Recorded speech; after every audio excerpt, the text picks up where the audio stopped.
How does the telephone work, Uncle Bill? Magic? No, not magic, Susie, but science. Science of sound waves and electricity. How do they work? We'll let Mr. Mann show us. We'll pretend now he's a musician. All sounds come from a movement of the air, back and forth, like waves. I don't see any waves. See the string move back and forth? Different kinds of sounds make different kinds of sound waves. A low sound makes a different wave than a high sound.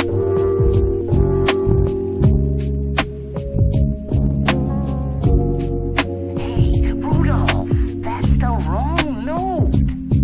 You see? People's voices make sound waves too.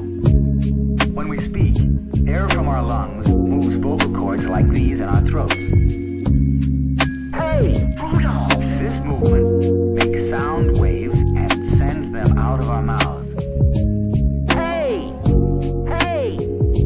When sound waves reach the ear of another person, they make the drum in his ear move back and forth, and he hears the sound the other person is making.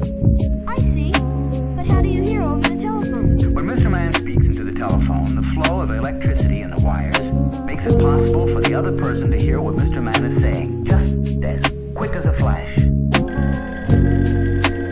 But how? Well, when he has dialed his friend, and his friend Rudolph answers, the flow of electricity in the wires connects Mr. Mann's telephone through the telephone building to his friend's phone. Oh, Rudolph.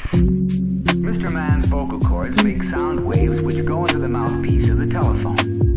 These sound waves make the electricity flow stronger and weaker, depending on the sound waves his voice makes. Remember now that the flow of electricity is changing from strong to weak as it comes from Mr. Mann's telephone. These changes work on the receiver very much the way sound works on your eardrum. The electricity makes a little metal plate vibrate.